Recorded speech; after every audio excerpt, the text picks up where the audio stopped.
Hi, all you outshiners. Joe Belancio, Director of Programming. Thank you for being here for the Q&A with the talented people behind and front of the camera of the film Lutz. We're very excited to have them with us. One of the things we do need to thank is our community partners. Our community partners really believe in what we do, and they, as we do, serve the community. With us tonight, we have two very important members of the community. One is Care Resources. Through education, research, care, treatment, and support services, Care Resources improves upon the health and overall quality of life of our diverse South Florida communities in need. So here's a little bit of information on what Care Resources does for the community. Choosing the right healthcare provider is an important decision. You need a compassionate team to keep you at your very best. Care Resource gives you a million more reasons to smile with a committed team of healthcare professionals. So you can spend more time doing the things you love with the people you love. Compassionate, competent, and committed care. Your community source for healthcare is Care Resource. Thank you again to Care Resources and all you do for the community and for supporting the festival. Secondly is Pridelines. What would we do without Pridelines? Really one of the major advocates for our youth and empowering the LGBT youth of today and tomorrow. So here's a little bit of information on what Pridelines does. Pridelines represents safety, it represents a brave space, and it represents family. I became involved at Pridelines when I was about 16 years old. I was kicked out of my mom's house, which was constantly happening over and over again. I heard about Pridelines through a friend of mine. I stumbled across Pridelines in a Google search when I was 14 and first coming to terms with my trans identity. We were in desperate need of a community partner to provide space for our administrative offices for our program.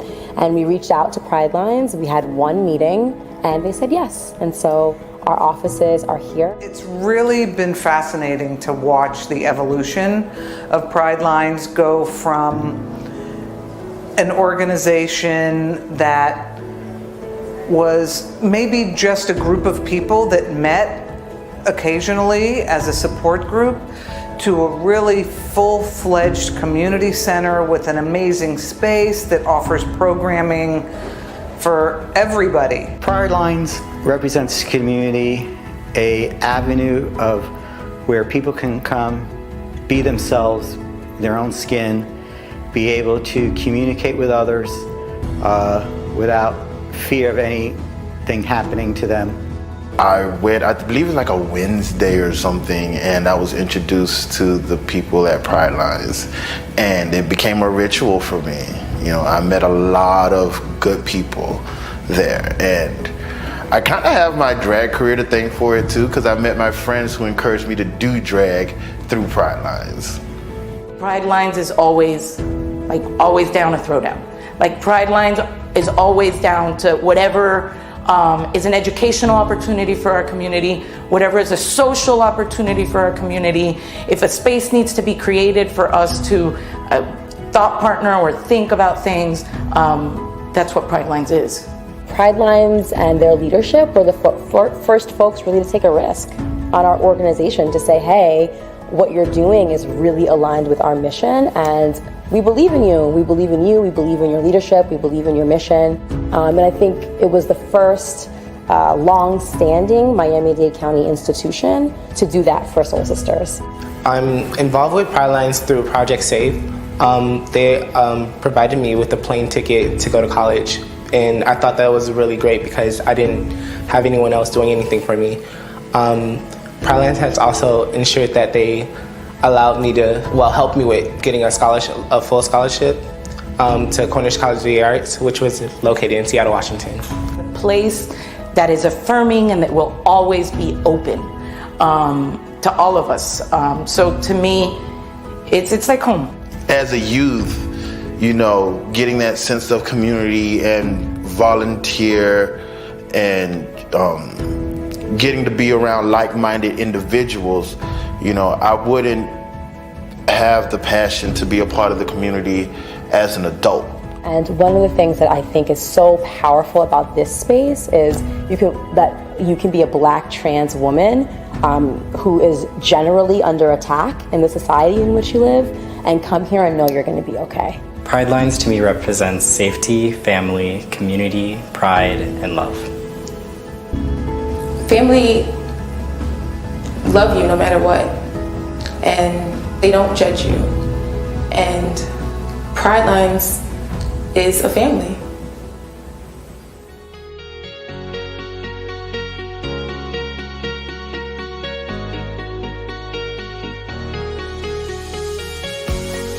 I am Pridelines.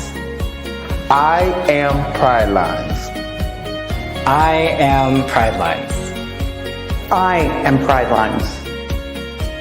We are Pridelines. I am Pridelines. I am Pridelines. I am Pridelines.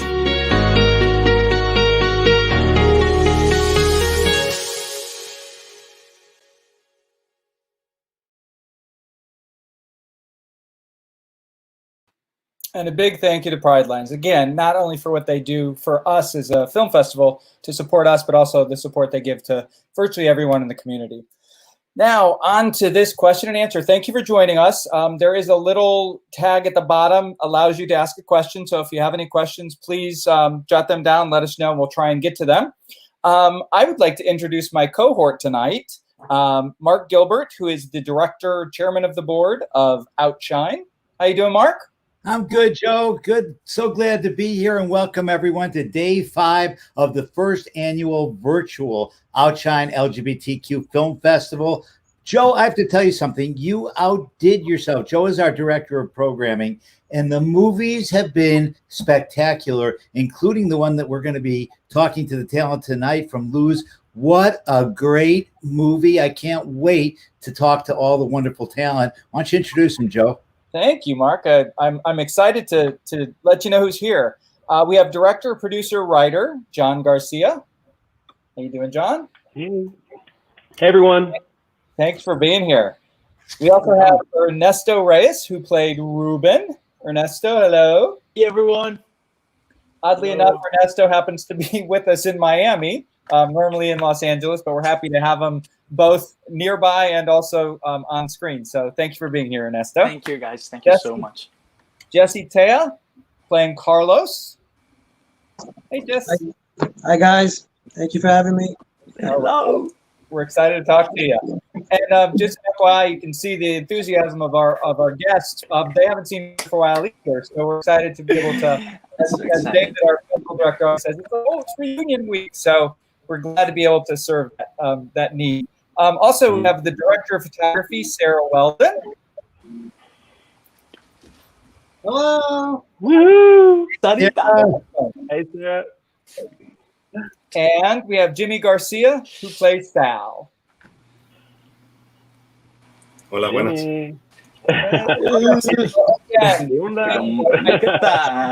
I think most people have the misconception that you're all doing nothing in the pandemic and you have all the time in the world. But we really appreciate getting a little bit of reality of it. You know, Joe, I have to tell you real quick. We did the shorts program. So I said to everybody, what are you guys working on? And one by one, they all, nothing, nothing. So it was the wrong question to ask during the pandemic. And I learned that lesson. Some people are busier than ever. So anyway, let's move on to the film. John, we'll start with you. Speaking of busier than ever, writer, producer, director, who knows what else. First of all, being the writer, how did the concept come to you? Was it, a story you heard at a cocktail party, or sort of give us how the derivation of the script, and then how did you go about turning it into what we saw today? You got it. So it's Lose is about life on the border. I was interested in telling an LGBTQ plus story within Latino culture. I'm from South Texas. And, I saw, like, within my family, growing up in South Texas, some poverty and people having to kind of compromise their lives and they would I just saw them, the things that they would have to get into because of life, where they're hundreds of miles away from a freeway or whatever, you know. So I just you know, some aspects of the story were taken from my own life. You know, Latino culture can be really progressive. At the same time, it can be very traditional, you know, and within that, like, machismo culture as well, you know. So I wanted to tell a story that explored sexual orientation within Latino culture, but without making it the focal point. I didn't want the struggle to be the sexuality. I wanted the obstacles to be the circumstances from which they were born into. Originally, the story was it was a series. It was like an 8-part series, 30-minute episodes. That's how I was looking to pitch this project. And then when the opportunity came to make it into a film, I just condensed that story and just made it fit into you know, a long film. You know, it's still 2 hours long, but you know, and there was a lot of collaboration on set too. So that's kind of how Luz came to be. Speaking of collaboration, John, you got to work with your mother. I think this is the second film you got to work with your mom. How was that? That's true. You the one in the prison dressed as a man? No, I'm just kidding. Right? Or she was a prison guard or something? No, she played herself. She played herself in this movie pretty much. You know, that's pretty much who she is. She's this caring, you know, powerful Latina woman. You know, and it's interesting because, you know, we were looking to make Luz a SAG film, and we had a lot of aspirations, and then you know, as we got closer to, you know, to the shoot date, a few things came into focus, and we still needed an actress in her 70s. And so, you know, we had a few auditions. Nobody was really working. We felt like they just weren't a good fit. And then, so I asked my mother to read for the part, and I was just, you know, I loved it. I just absolutely loved it, you know. I'm glad you didn't tell her no. Right. Of course, yeah. I mean, once she was auditioning, you know, she pretty much had the part. I didn't. It would have been really hard to just say, "Mom, sorry," you know. Of course, but she was wonderful, and she really connected. I thought. I mean, I think Ernesto and Jesse can probably chime in on this, but I feel like the three of them really connected, and so yeah, it was a joy working with her. That's awesome. Really very, very cool. So I love movies that are not linear, and I love movies that kind of start from a different focal point in the film. Was that your intention when you wrote it? Did you have kind of these timelines in your mind of what you wanted to accomplish, and did they work when you were actually shooting the movie? Yeah, that's a great question, actually, because it was a really fluid process, because Luz just kind of came to be. I mean, we had the opportunity to make the film. A lot of things happened in the days and the weeks that led up to the first day of production, and you know, we had to get collaborative, you know. So it was a very fluid process, and I think, yes, of course, there was a script, and yes, we did. It was our guide, you know, but we also made a lot of choices on the day. Some things that weren't working out, or you know, we guided the story together. I'm really collaborative. I like when people care about the art that we're working on, and everyone here and the entire crew really I think they were happy to be there. I think they really wanted to be there, and I think it shows in the film. I want to let Joe get in here, but I do want to ask Sarah a question. So the opening scene, the setup of the opening scene to me was brilliant. It took you inside that prison. You were in the prison, in the cell, and in that horrible vibe that these incredible actors were delivering on. Sarah, how did you set that all up, and was it hard? Yeah, it took a while. Oh, we lost Sarah. She's back. I'm back. Miraculous. Yeah, no, that's a great question. We were, I think John was off working with the actors. We had kind of talked through what we wanted to do. but it's a film called Light, and we really wanted to emphasize that on that opening shot. And there's that big dolly move in on Ernesto in the cage. But really it was about that second shot, the close-up. That's the one on screen. And just kind of allowing that light to just kind of fall gently onto his face, but kind of like cast shadows around him. And I mean, for setup, I think we had a 20-foot dolly track set up with the doorway dolly. And we were on a zoom lens. There was a lot of zooms in the film. I think we even played around at one point with trying a dolly zoom there, but it wasn't the right fit. So yeah, we went with that opening dolly move and then cut into that zoom shot and really just let Ernesto do his thing. He sure Yeah. did. That's sure. Joe, He go did. ahead. Everybody did. How did you find John? So how did you find the actors, and then how did the actors themselves feel about, as John said, the collaborative process? Did you feel the same way, that it was actually a huge collaboration, because it's great work? So Yeah, we did a casting in Los Angeles, and you know, we must have seen about 30 people that day, and I talked about this with Ernesto and Jesse when I saw them both. I was like, this is, we found our guy. You know, I think as Ernesto was leaving, I think I was trying to, like, hey, don't go, stay here. I was trying to get him to come back, and he's like, I gotta go. I'm sorry.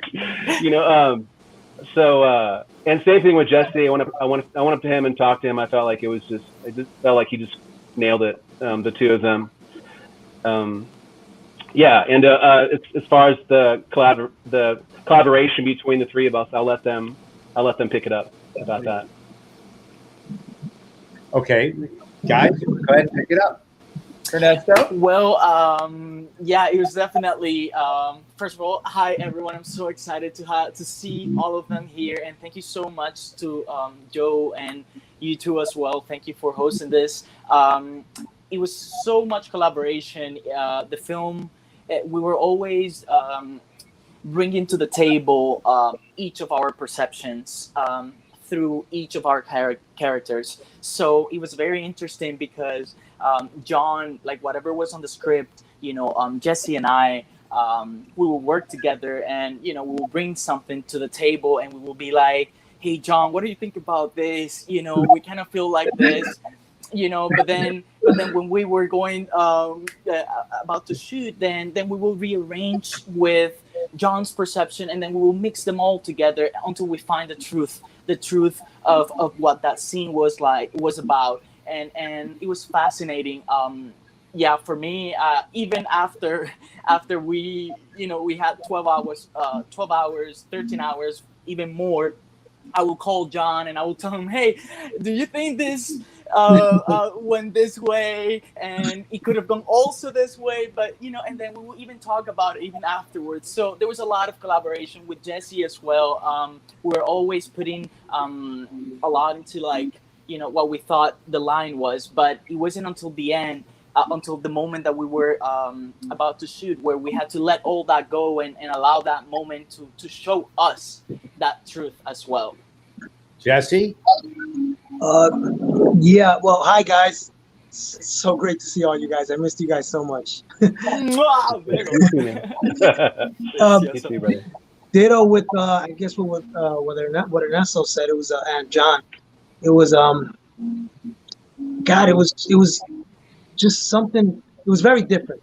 Very different. It was like we were all thinking alike. It was very weird actually, because we would say something and then John would say something. I was like, wow, I'm thinking that, and I knew Ernesto was thinking it too. It was just weird. We were all just like flying into each other or something. But it was me and Ernesto were actually we were constantly rehearsing and talking about the lines and how we should deliver it and the actions. And then when we would film, John would say, you know, what the action. Most of the time, we were actually on the same page, so everything was kind of just it's just perfect and beautiful. Actually, it's very. I felt deep into the character. I was like really Carlos. That's how intense this film was for me. It was really, I really dug deep into the character, and it was thanks to John, Ruben, Sarah, the whole cast. Just a big family. Honored and proud to be part of this. I can't stop thanking you. Jesse, you had to really dig in that opening scene to be this really badass guy. And here I'm wondering, like, where's this movie going? Is this going to be one of those hardcore prison scenes? I had all these fantasies going. No, I went to church and I apologize, and I'm Jewish. Okay, so I'm just saying.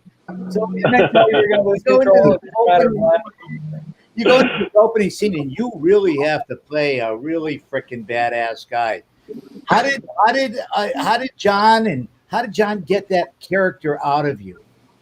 Oh, John is just something else. I can't stop talking about John. I'm sorry, John. You're just phenomenal. John just says 4 or 5 words, gives you a touch, and it's like you got it. It's like he's like passing magic on your shoulders. Let's do it this way. What do you think? I think that's good. And boom. So John was just, I would say John is the best director I've ever worked with my whole life. He was incredible. He is incredible. So yeah, that opening scene where I'm that badass prisoner, yeah, that was there wasn't too much talking. John just told me, he directed me where he wanted me to go. He did it. The layers of the characters. You know, I think you have to get the likability of a character who's in prison that you don't always. I mean, people almost instantly will, oh, this is a bad person, and they're not. And I think you all sort of did that job of playing the dualities of your character so wonderfully. Jimmy, not that you can say anything bad, but do you have the same love for John as the rest of the cast does? And what was your experience like?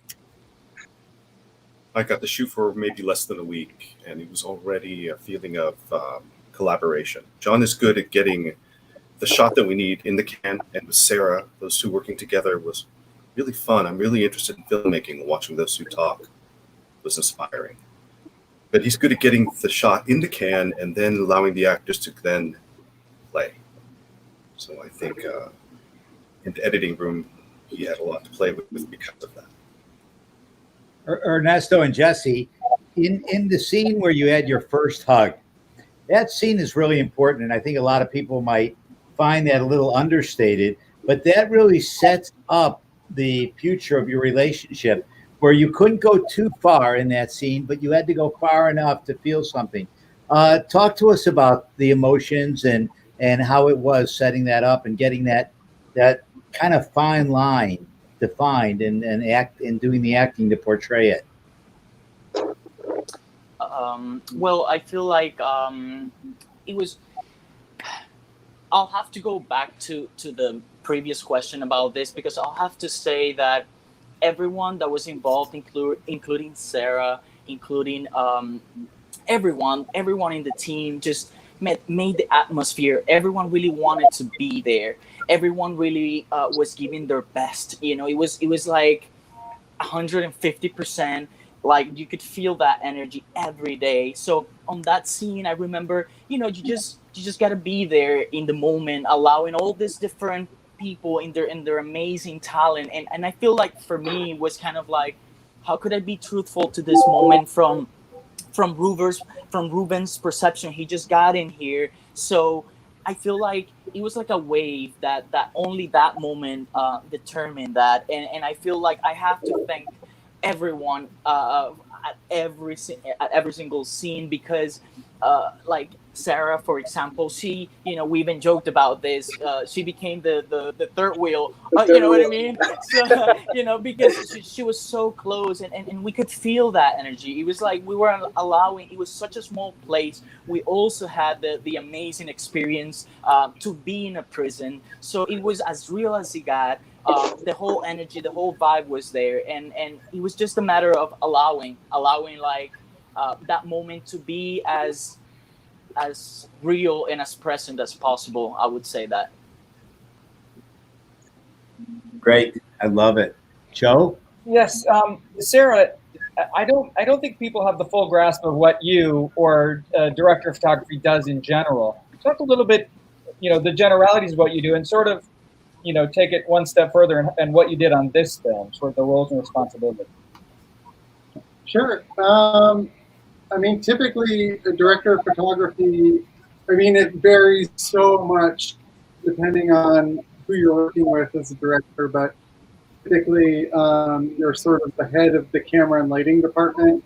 So designing the lighting and then working with the director on how you want to tell that story visually through shot listing and this and that. But more specifically to working, I mean, this was the second feature I shot with John, and we developed a really close relationship in our first kind of foray into working together.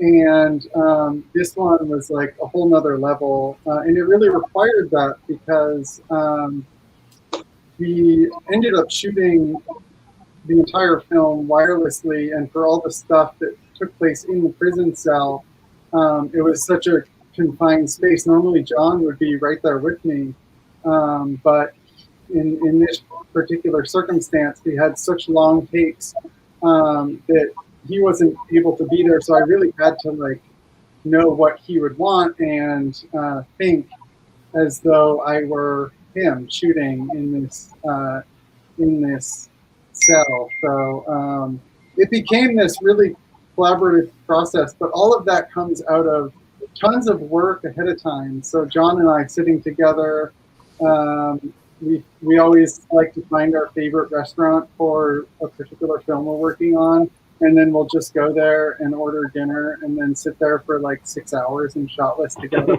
and walk through the script and just break it down and talk about and challenge each other. Because one of us will have an idea like, oh, what if we shoot it in this way? And it's always, the other one always comes back with, well, why do you want to shoot it that way? How does that improve the story? So that always comes first.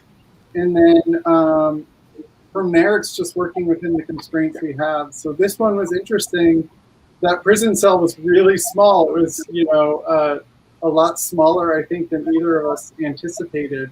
And we were making calls on the day, but it was really easy to do because we had sort of developed a rule book ahead of time when we were sitting down together. And John, it just is like, so he's so collaborative, but he also knows what he wants and has this beautiful way of like allowing everyone working with him to kind of know what he wants, so he doesn't have to say every little piece. We can all just kind of like learn to think like him and then develop the story together. It was a really beautiful process.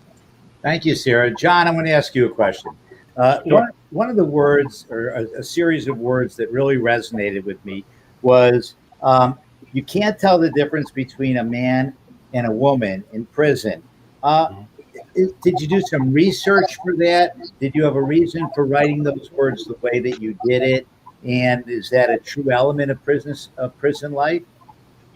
Right. I think that's a philosophy I've had in a I think a lot of my films, love has no gender, has no, race. It has no, love is just like, a soul to soul connection. I mean, that's just kind of how I view love. And I try to put that in a lot of my films. And I really,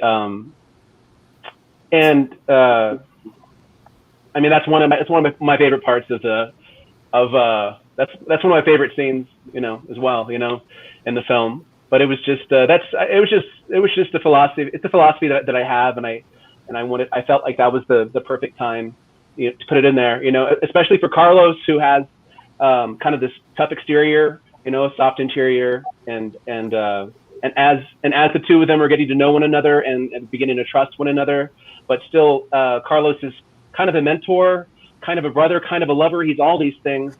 And I think in some ways he's saying like, he's letting himself become vulnerable to Ruben in that scene.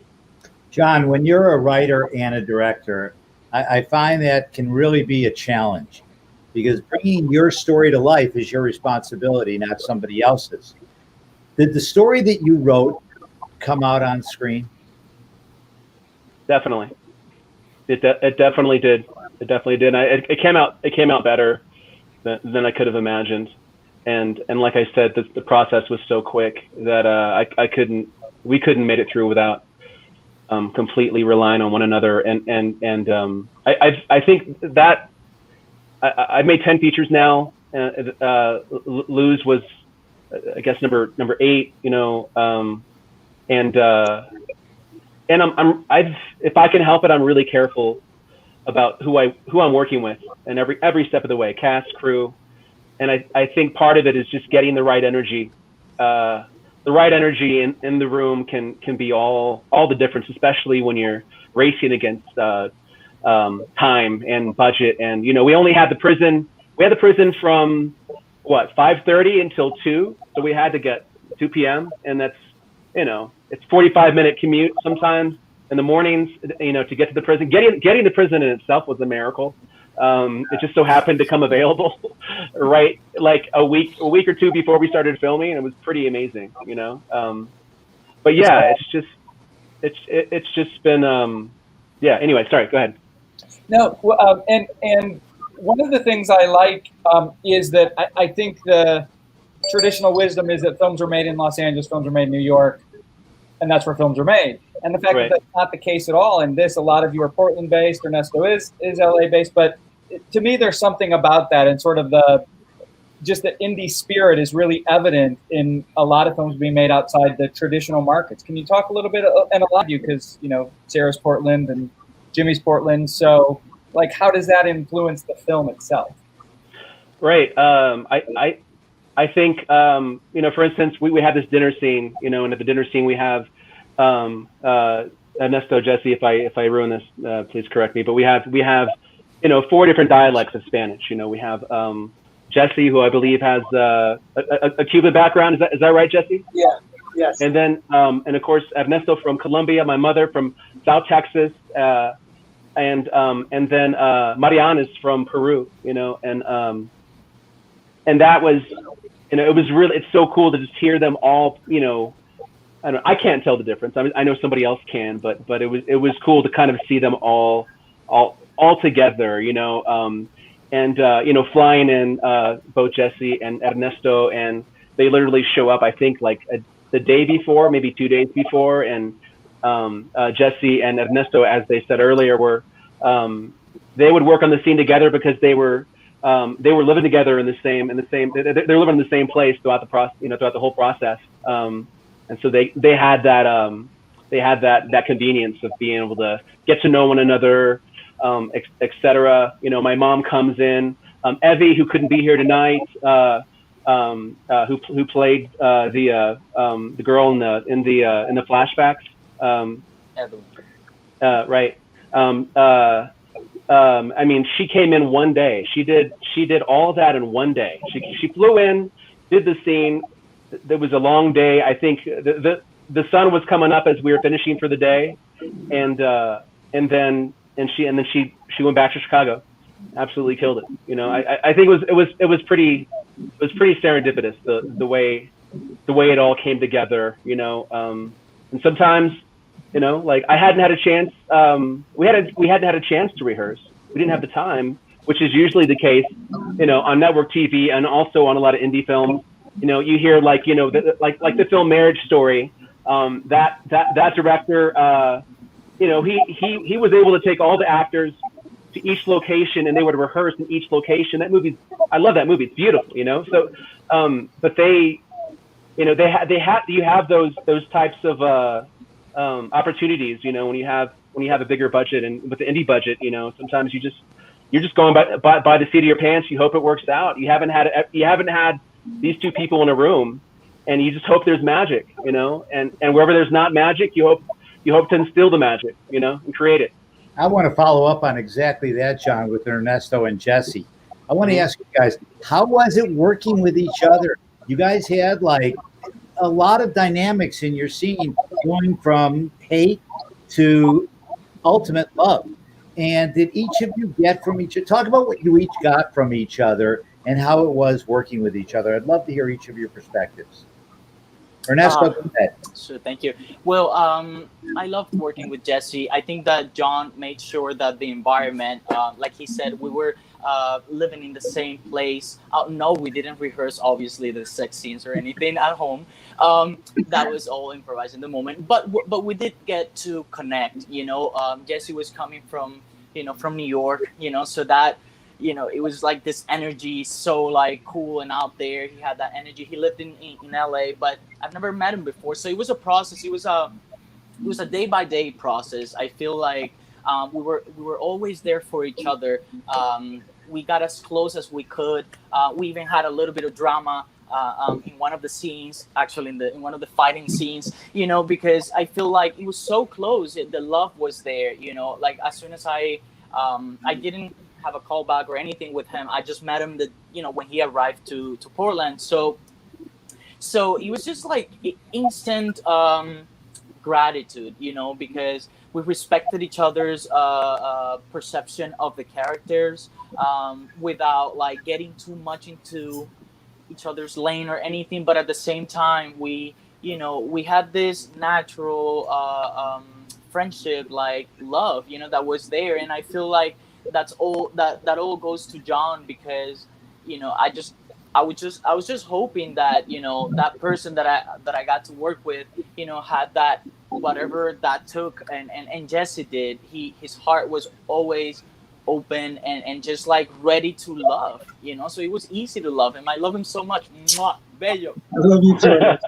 I love you too. Jesse?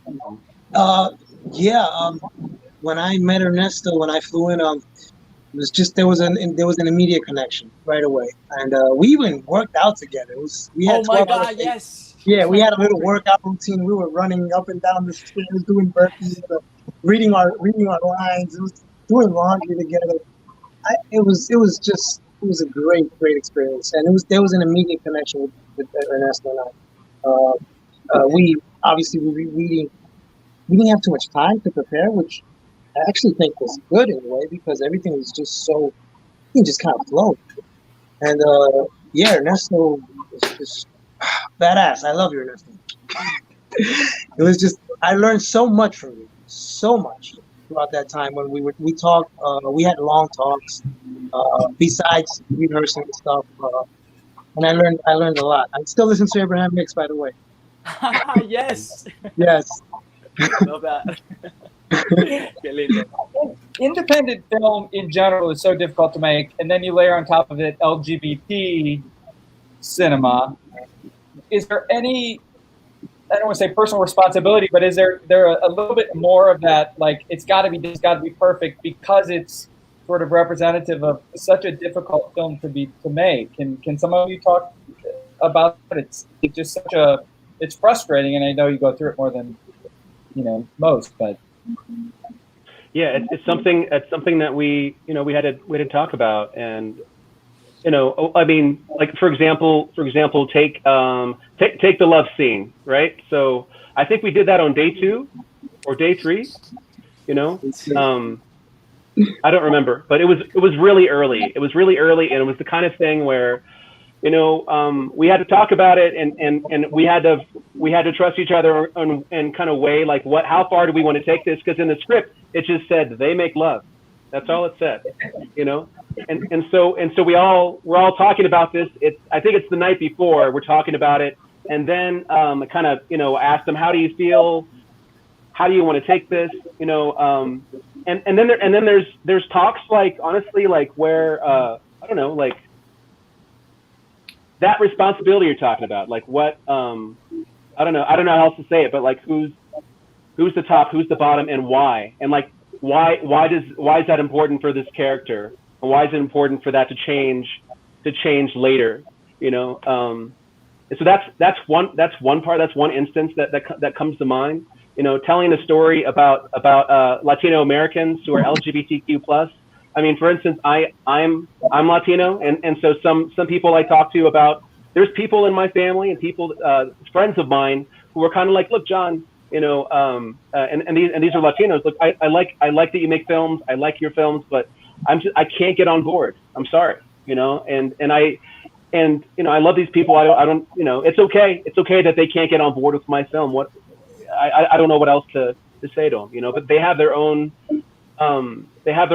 apprehensions about it, you know, and I think what I was trying to do, especially with not just the love scene, but just all of the intimacy between these two men was I wanted to convey their love in a very masculine way, if that makes sense. You know, I wanted to show how powerful, how masculine sex between two machismo-oriented Latino men could be, and you know, and I think Ernesto and Jesse put their hearts into not just that scene, but everything that had to do with intimacy. They were there and they were present, and I feel like in those moments they had those authentic feelings for one another. I hope I answered your question in some way. Well, John, first of all, let me say this. Every good Q&A needs a top and a bottom. Let's start right there.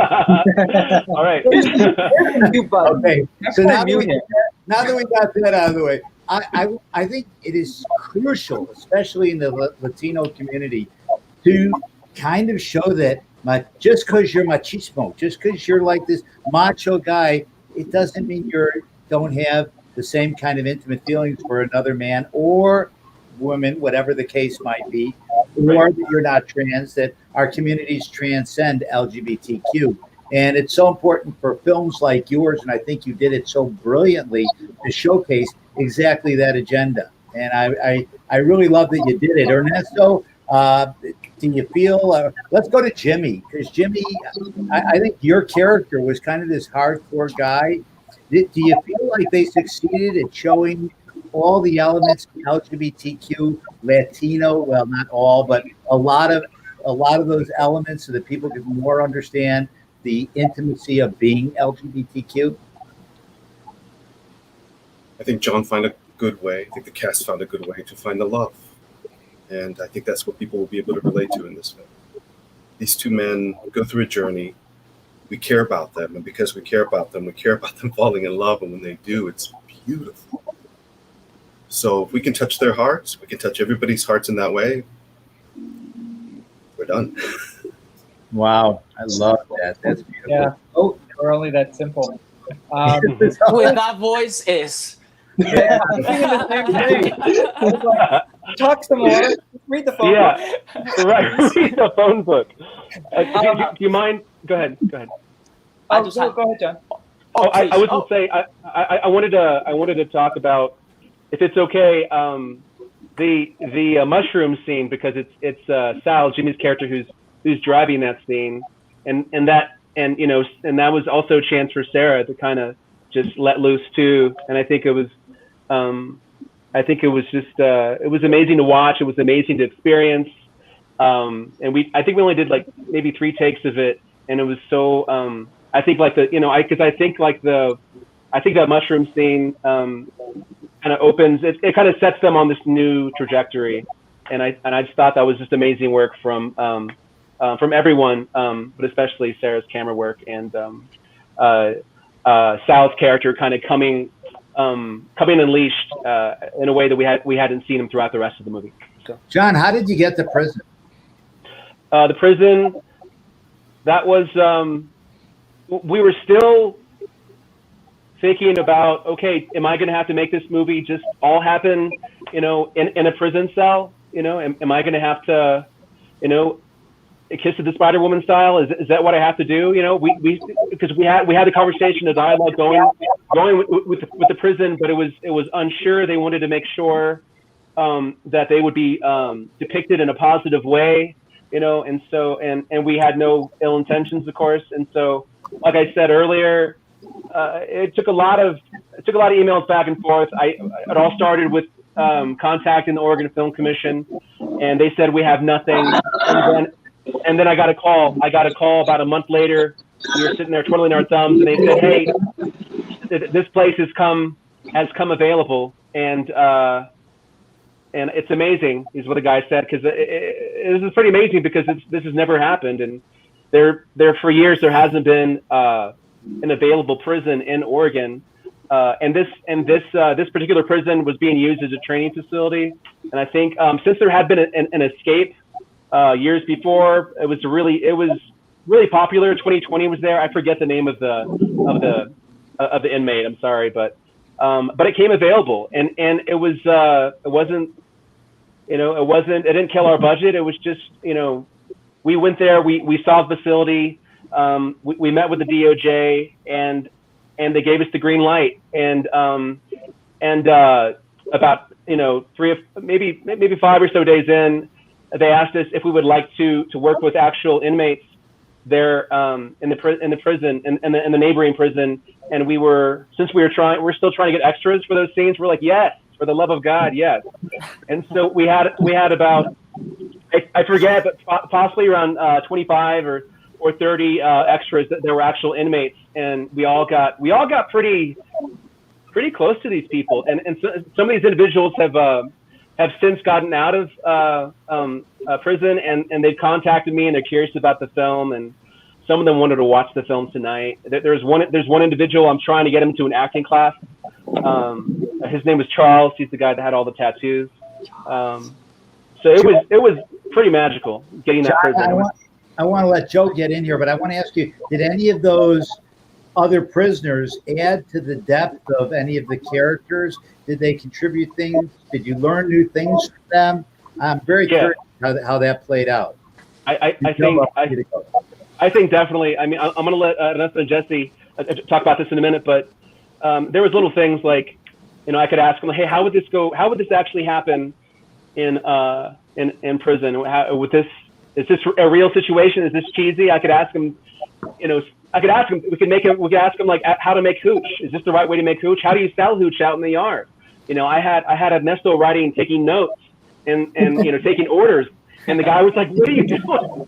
That would never happen. You got to keep it in here where it's safe. And I was like, oh, of course, evidence, right. Anyway, I'll let Ernesto and Jesse take over because they had some, direct, conversations with quite a few of them, I think. Yeah, for me, Charles, for me, my first day actually in prison, I had to film. We had to shoot like the beginning and the end scene. So I was like, whoa, there was a lot going on in that day, and I was like, John, allow me in the prison. What was his name? One of the ones, the director of that was Lucas. So they left me with him, and I was able to talk to Charles, and he gave me so much information. His energy was just, I wanted to know, like, what was that first day like? What was the first thing what was going through your mind? What did certain terms, meant to him, and versus for Ruben. So it helped me a lot, and they were always there. Like their heart, you could feel them. They were like on all the time. They were so excited to be there and to be a part of this story, and that helped us, whether it was direct like Charles, I love him so much, but everyone, I have a video of one of them that he made a song. Remember, John? He made a song, he improvised a song, and he just sang the whole song for us. So we had moments, like real moments. And so no homophobia, Ernesto? No homophobia there? No, there was a lot of gratitude. They were so grateful to, and we had moments where we were very close, and I guess it was, I questioned that, you know what I mean? I was like, how could I feel? But never, they made sure that there wasn't any judgment, there wasn't any in the atmosphere. They were just like, they were open for John, whatever he needed, whatever Sarah needed. They just wanted to do, and whatever the script said, they will go even 100 miles more for it. I remember the fight scene. There were fight scenes where they were like having so much fun. They're like again and again. They were so available. So very grateful. Yeah. I just saw where someone's asking if you can sing the song Ernesto that he was playing. Can you? Por favor. Do you remember? I'm trying. No, I don't. No, I don't. I Didn't sing don't. anything, but Oh my Here. God, what did he say? You remember he had something? He had like a Yeah. catch. Oh If my I look hard God. enough, I can find it. Yeah. No, that's no, okay. While we're waiting for that, Yeah. we did somebody ask a question about the title and how that refers to the film itself and how that came to be. What's that? I'm sorry. You kind of cut out a little bit. Somebody asked the title of the film and the relationship to the film and how that came to be. That was the epitome of the film. Yeah. So Lose. I've always thought of it as the like. Hold on. I'd written it down. I'm so sorry to go to my notes, but yeah.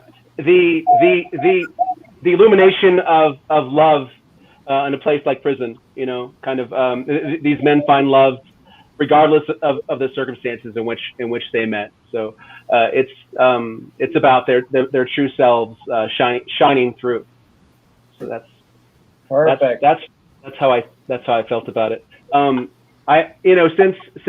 you all wanted somebody to sing, I wrote the song that takes this out into the credits.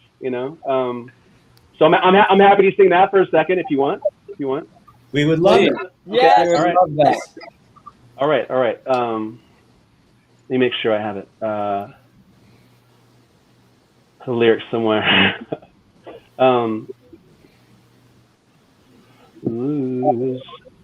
Sorry. Give me one. Who was the biggest prankster? Here you go. Hold on.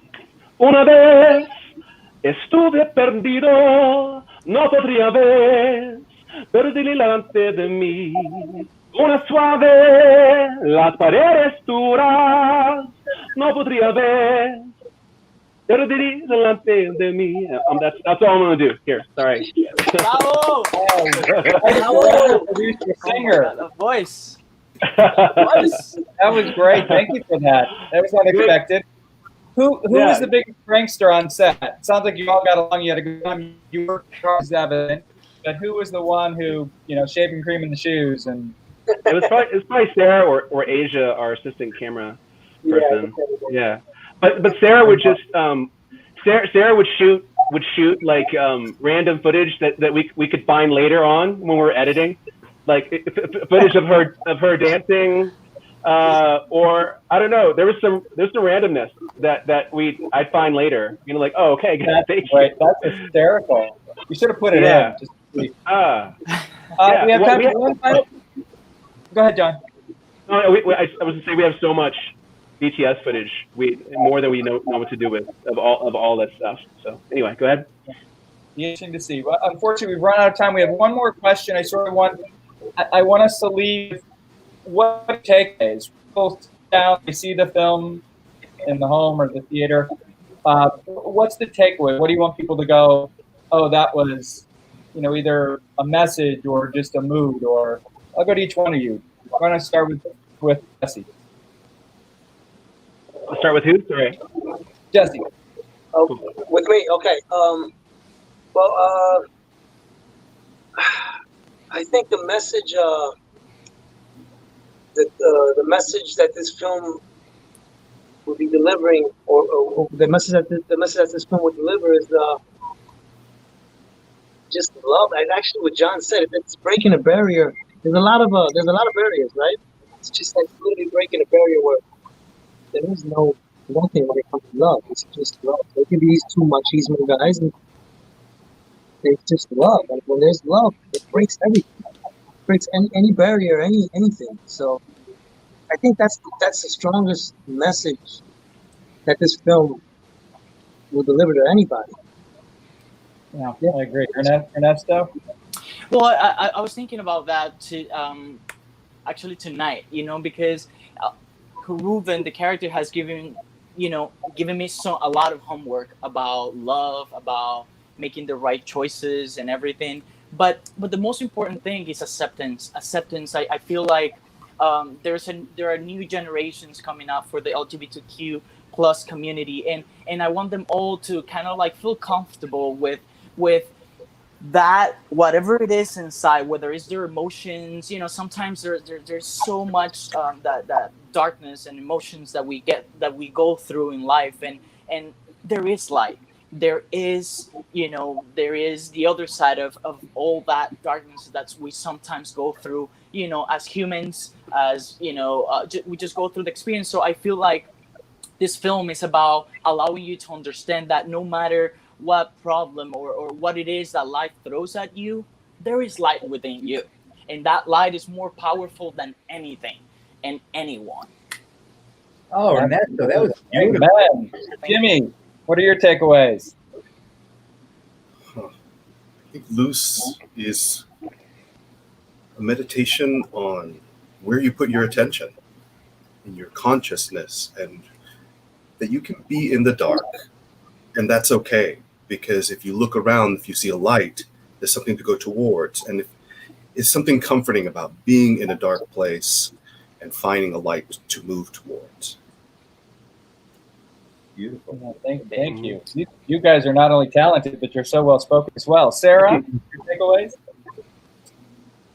Yeah, I mean, I think the film was very much about like what the process of creating it was. It was a camaraderie. It was about connection between humans, and what that connection looks like. The hope is that that's always an unfiltered connection, that we can just reach out and find people and let go of the shame around what that looks like. And I think that's, to me, what the film speaks to. Again, beautiful. John, I'll end with your comment. I do have one more question for you after this one, but just what are your takeaways, as it's been eloquently spoken prior to you? Right. Those are hard acts to follow, but I think the idealism of it.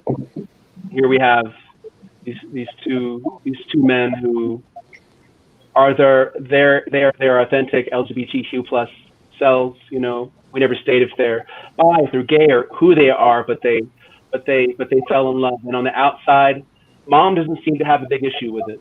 The girlfriend does. The world isn't against them because they're LGBTQ plus. We moved in some ways. We embraced that, but we moved past it into somewhere else. Where it's not about their sexual orientation. It's just about this experience that they're having. So I would love if people just maybe there's someone like what Ernesto says maybe a young person seeing themselves depicted on screen as a powerful Latino who happens to be a gay or binary man, and they see this film and they see these men live happily ever after, climb up the mountain, they have a child there with them that they're going to raise together. I think these are positive aspects to put in the air that I hope people can take something away from those. Absolutely. And my final question is more about the film. And I know COVID has kind of thrown everything into a tizzy. We have the ability, we'll be screening the film until Friday. So anyone who hasn't seen it has a chance to see with us. But what is next? Is there, have you been able to formulate a plan, or, how can people look forward to seeing the film next?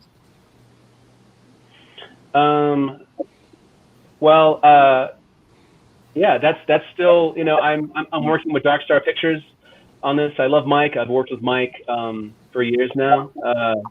Just good, honest man, and he's I know we plan to go to more festivals. I know that based on what I know, there's been interest in it. I think I'm allowed to say that from I believe network television, I believe platforms, but I'm not sure. But there's been I think the feedback has been positive so far. So as far as where it's going, this is my first time working with Mike in this way at Dark Star, and we're he's got a solid game plan, and I think starting with you, Joe, and Outshine, and all of you, I think this is a good start.